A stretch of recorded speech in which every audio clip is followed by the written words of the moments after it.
Perkenalkan Miss, nama saya Elsa Lasnida Dewi Sartika Rumohorbo, NPM 1801010032. Di sini saya akan menjelaskan tentang materi MBS, mulai dari pertemuan 1 sampai dengan pertemuan 14. Yang pertama, konsep dasar manajemen sekolah. Definisi manajemen sekolah.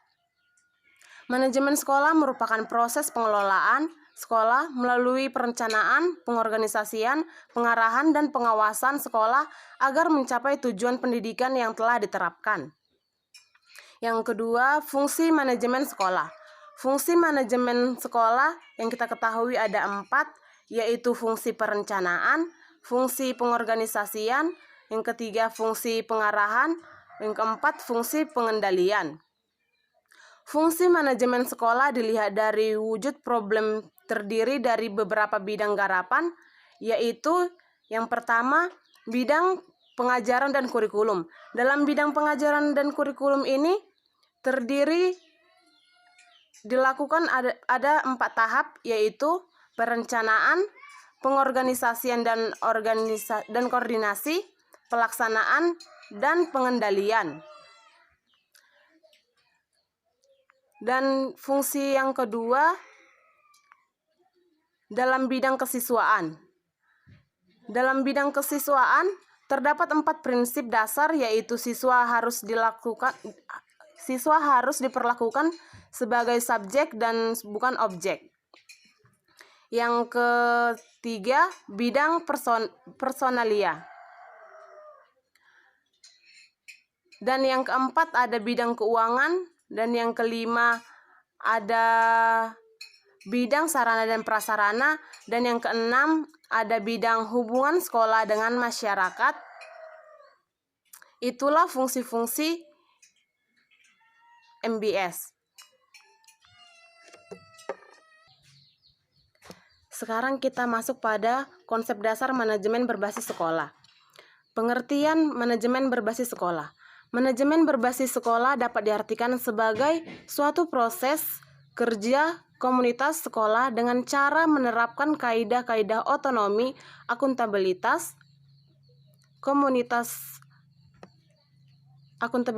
partisipasi, dan sustainability untuk mencapai tujuan pendidikan dan pembelajaran secara bermutu. Jadi, MBS dapat diartikan sebagai format pengelolaan pembelajaran yang sesuai dengan kebutuhan peserta didik, sekolah, dan masyarakat, dengan penjabaran bahwa masing-masing komponen mempunyai tanggung jawab bersama untuk menciptakan sekolah yang bermutu dan berkesinambungan. Yang kedua, tujuan MBS.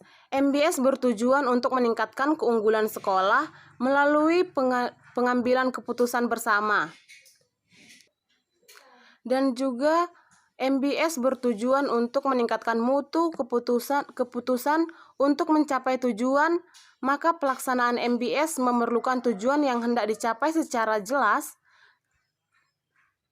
indikatornya, jelas kriteria pencapaiannya, agar keputusan lebih terarah. Dan yang ketiga, manfaat MBS.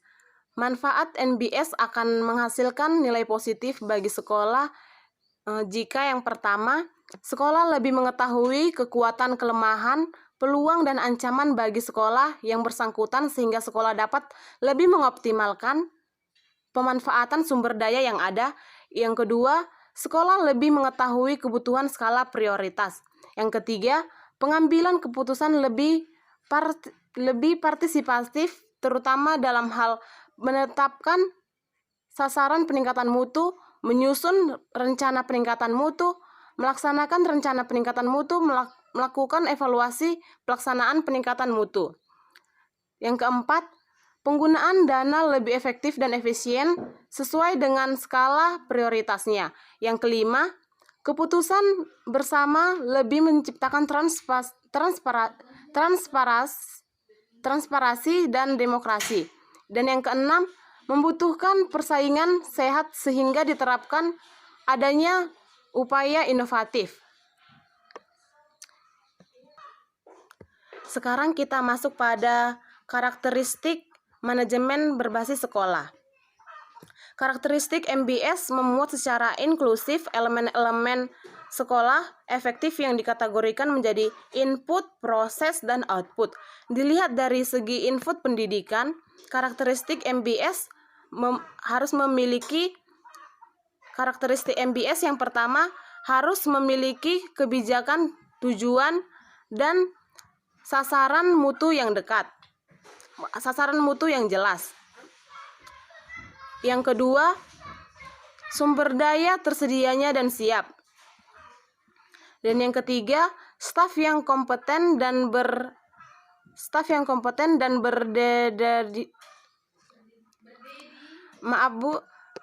dan yang ketiga, staf yang kompeten dan berdedikasi tinggi. Yang keempat, memiliki harapan prestasi yang tinggi.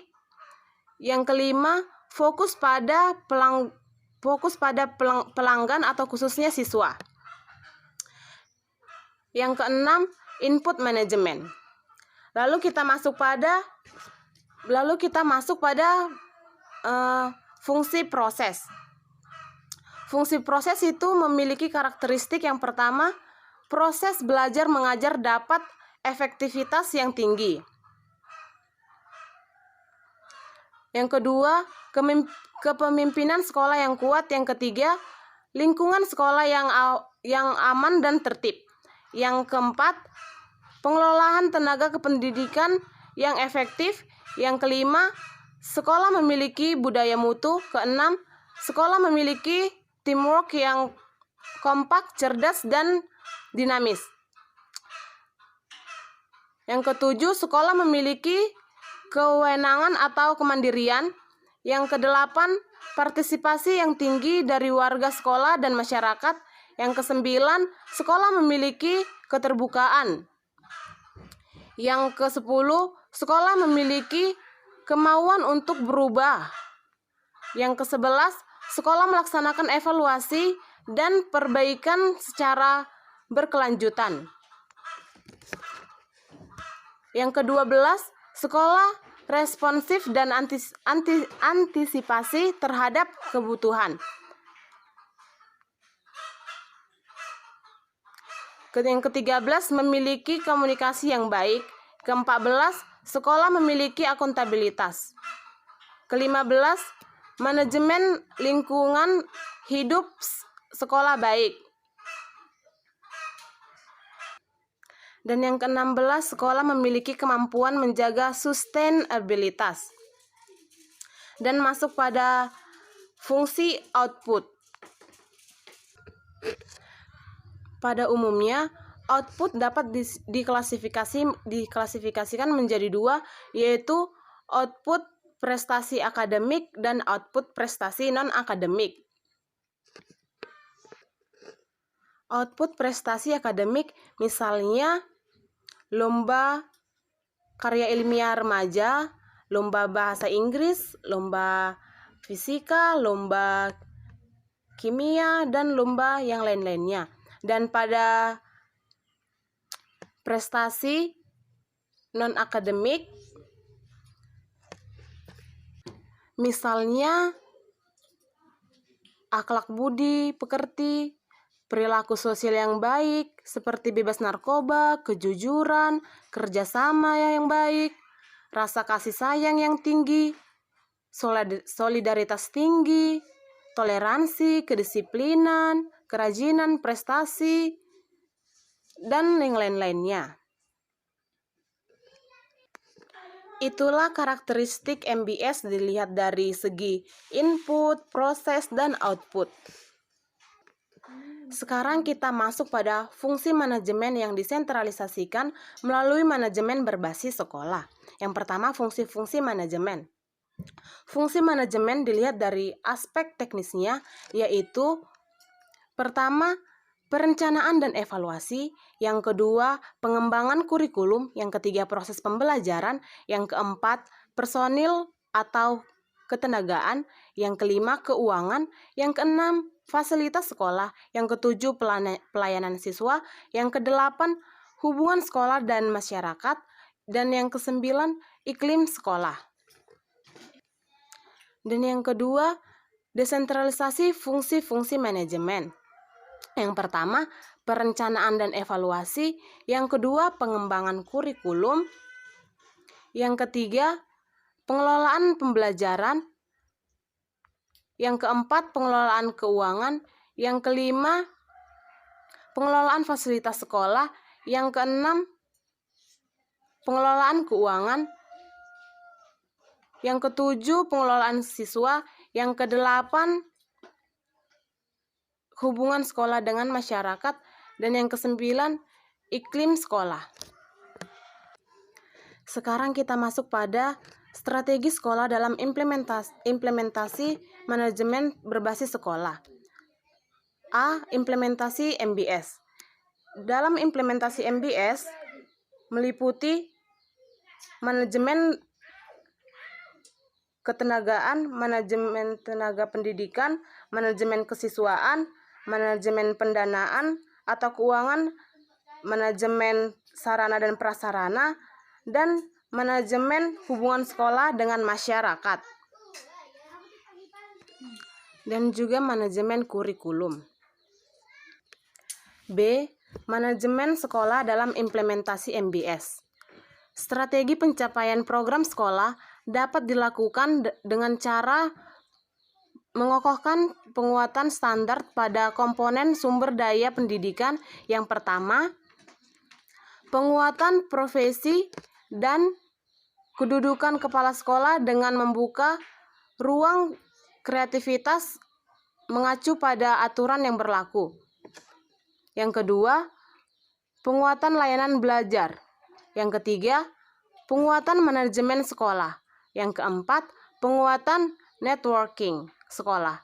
Yang kelima, penguatan sarana dan fasilitas pendidikan. Yang keenam, penguatan sistem sertifikasi kelembagaan. Itulah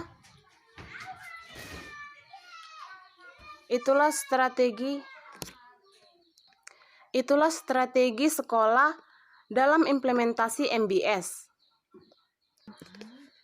C. Strategi implementasi manajemen berbasis sekolah. Strategi yang diharapkan agar penerapan MBS dapat benar-benar meningkatkan mutu pendidikan, yaitu yang pertama, menciptakan prakondisi yang kondusif. Yang kedua, membangun budaya sekolah yang demokratis, transparan, dan akuntabel. Yang ketiga, pemerintah pusat lebih memainkan peran monitoring dan evaluasi. Yang keempat, mengembangkan model program pemberdayaan sekolah.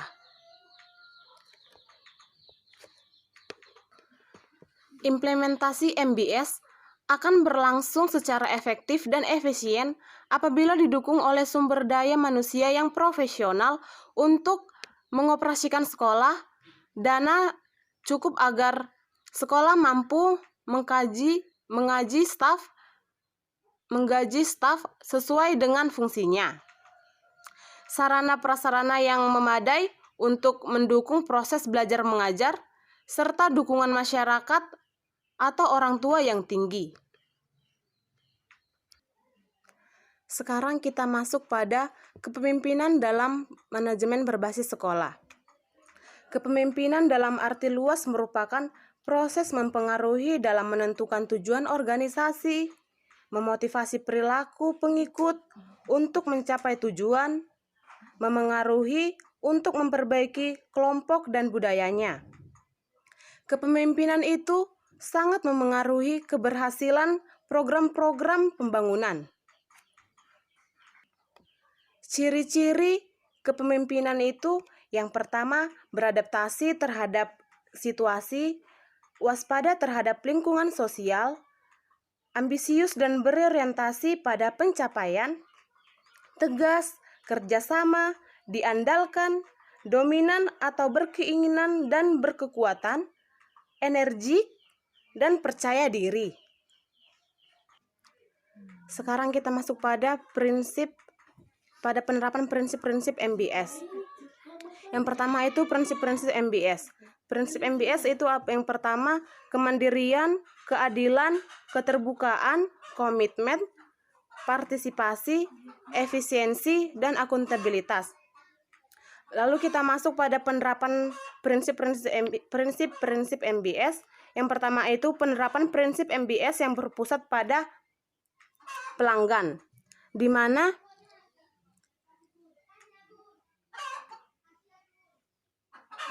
dalam meningkatkan penyelenggaraan manajemen berbasis sekolah, maka mutu pendidikan sekolah harus melayani kebutuhan customer, baik internal maupun eksternal. Yang kedua itu prinsip MBS dalam melibatkan seluruh komponen, di mana setiap warga dan stockholder harus berpartisipasi dalam informasi mutu. Mutu bukan hanya menjadi tanggung jawab warga, sekolah, atau komite saja. Mutu merupakan tanggung jawab semua pihak. Mutu harus dimulai dari proses perencanaan sampai pada proses evaluasi, sehingga bisa dipertanggungjawabkan. Dan yang ketiga masuk pada prinsip MBS. Dalam melakukan pengukuran, dilakukan dengan cara evaluasi. Evaluasi tersebut dijadikan acuan untuk meningkatkan penyelenggaraan mutu pendidikan.